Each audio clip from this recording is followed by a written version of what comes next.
Assalamualaikum warahmatullahi wabarakatuh. Perkenalkan, kami dari kelompok 3. Pada kesempatan kali ini, kami akan membahas mengenai cara pengambilan sampel sputum atau spesimen sputum.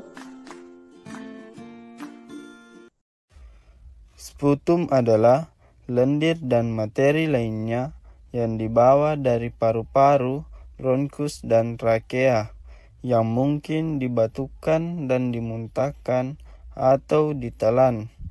Kata sputum yang dipinjam langsung dari bahasa Latin meludah, disebut juga dahak. Tujuan pemeriksaan sputum bertujuan untuk mendeteksi adanya bakteri penyebab infeksi saluran pernapasan, terutama infeksi paru-paru.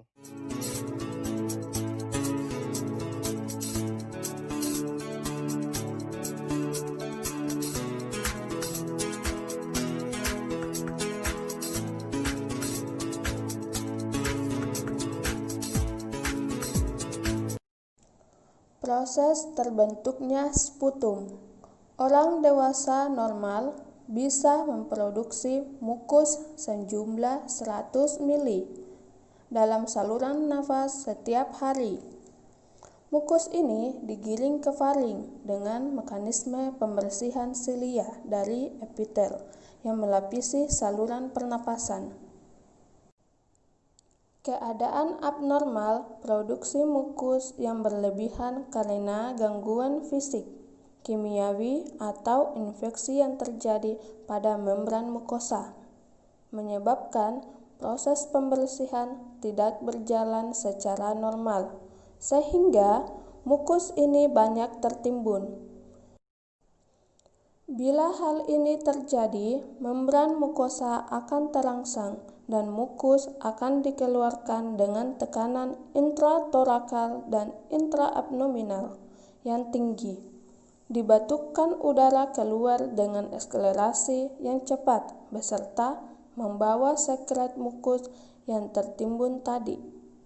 Mukus tersebut akan keluar sebagai sputum.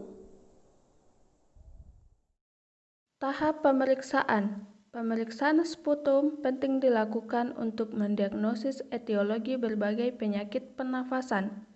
Tahap praanalitik. Tahap-tahap pemeriksaan praanalitik meliputi persiapan pasien, pemberian identitas spesimen, pengambilan spesimen, pengolahan spesimen, penyimpanan spesimen, pengiriman spesimen ke laboratorium.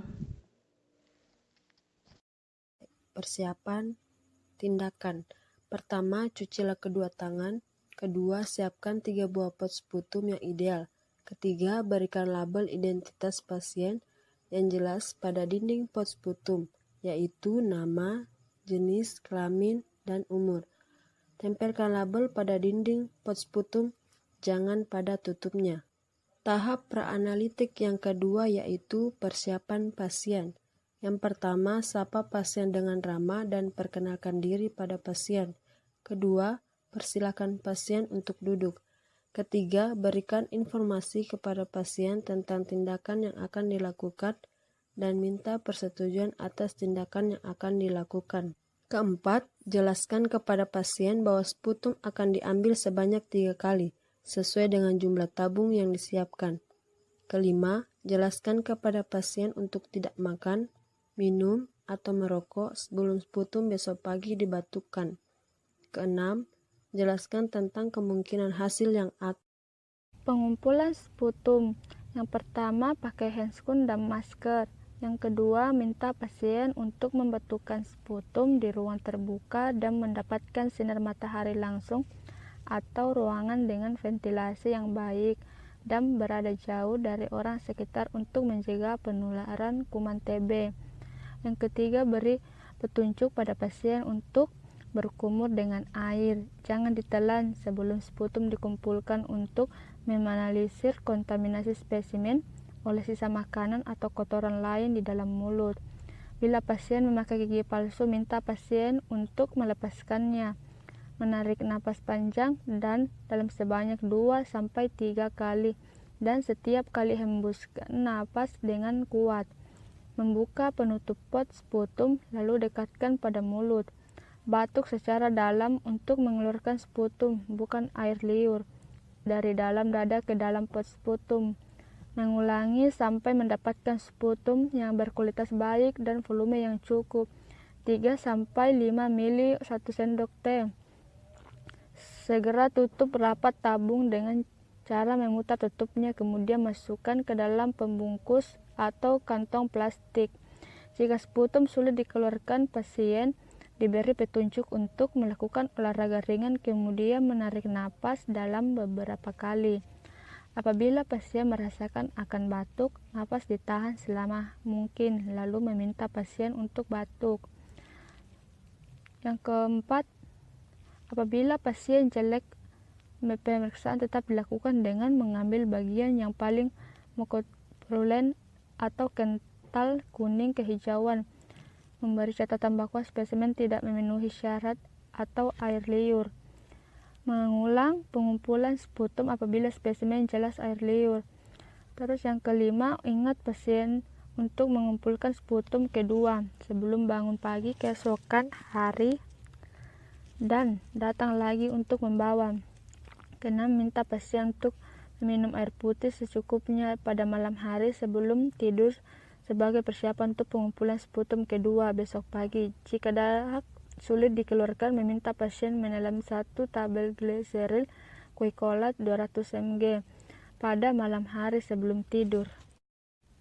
Pengiriman sputum yang pertama, pastikan pot sputum sudah memiliki label nama. Yang kedua, pastikan sputum segera dikirim setelah pengumpulan sputum. Sebaiknya tidak lebih dari 24 jam. Selama pengiriman, sputum disimpan dalam cool box.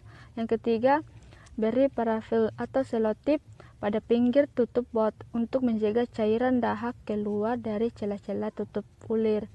Yang keempat, masukkan ke dalam plastik atau kotak. Yang kelima, masukkan ke dalam cool box yang sudah berisi ice gel atau es batu.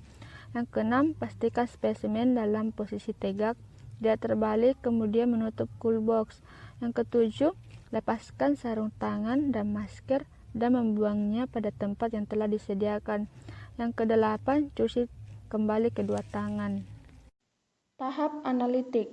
Tahap-tahap pemeriksaan analitik meliputi kegiatan pemeliharaan atau kalibrasi alat, pelaksanaan pemeriksaan, pengawasan ketelitian, dan ketetapan. 1.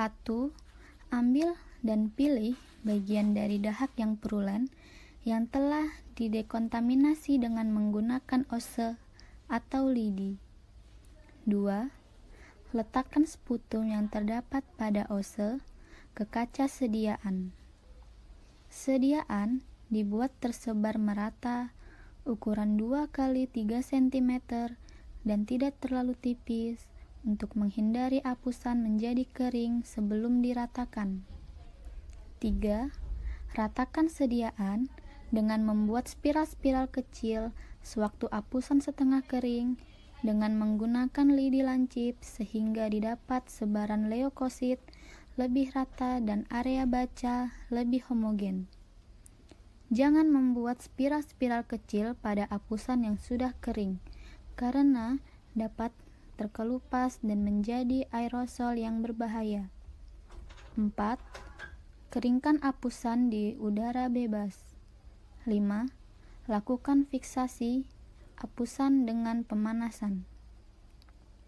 Pastikan apusan menghadap ke atas. Lewatkan 3 kali melalui api dari lampu spiritus. Gunakan pinset atau penjepit kayu untuk memegang kaca. Pemanasan yang berlebihan akan merusak hasil.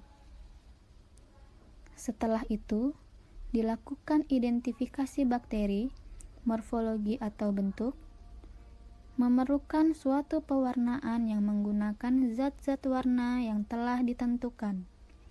Zat warna yang banyak digunakan antara lain adalah fusin karbol, biru metelin, gentian ungu, dan safranin, agar bakteri dapat diwarnai, sebelumnya harus dibuat sediaan di atas kaca objek atau pulasan, di mana pulasan nantinya dikeringkan pada suhu kamar dan bakteri difiksasi dengan pemanasan di atas nyala api. Setelah dingin, pulasan diwarnai dengan zat warna tertentu sesuai dengan pemeriksaan apa yang diinginkan.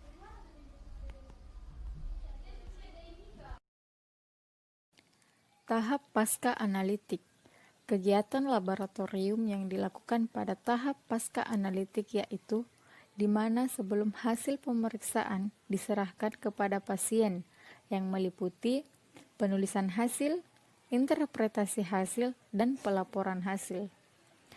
Dari ketiga tahap kegiatan dalam laboratorium ini sama-sama sangat penting untuk kita laksanakan sebaik mungkin agar kami mendapatkan hasil pemeriksaan yang berkualitas tinggi, mempunyai ketelitian dan ketepatan sehingga membantu para klinisi dalam rangka menegakkan diagnosa, pengobatannya, atau pemulihan kesehatan pasien yang ditanganinya agar tepat diagnosa, tepat pengobatan, dan tepat pemakaiannya. Untuk mendeteksi penyakit, pemeriksaan sputum bersifat mikroskopik dan penting untuk diagnosis etiologi berbagai penyakit pada pernapasan. Pemeriksaan mikroskopik dapat menjelaskan organisme penyebab penyakit pada berbagai pneumonia bakterial, tuberkulosis, serta berbagai jenis infeksi jamur. Salah satu penyakit yang berkaitan pada pemeriksaan spesimen sputum atau dahak yaitu tuberkulosis paru. Tuberkulosis paru adalah penyakit yang disebabkan oleh Mycobacterium tuberculosis, yakni kuman aerob yang dapat hidup terutama di paru atau di berbagai organ tubuh yang lainnya. Kuman ini juga mempunyai kandungan lemak yang tinggi pada membran selnya sehingga menyebabkan bakteri ini menjadi tahan terhadap asam dan pertumbuhan dari kumannya berlangsung dengan lambat. Bakteri ini tidak tahan terhadap ultraviolet, karena itu penularannya terutama terjadi pada malam hari. Apa sih tanda dan gejala dari tuberkulosis paru? Tanda klinis dari tuberkulosis adalah terdapat keluhan berupa batuk, nyeri dada, berkeringat terutama pada malam hari, berat badan berkurang, dan anoreksia atau gangguan makan. Sedangkan gejala klinisnya yang tampak tergantung dari tipe infeksinya, yaitu pada tipe infeksi primer, terdapat keluhan berupa batuk dan panas ringan. Gejala tuberkulosis primer bisa juga terdapat dalam bentuk yang lebih berat lagi, yakni berupa nyeri pleura dan sesak nafas. Bagaimana kita bisa tahu seseorang terdiagnosis tuberkulosis paru?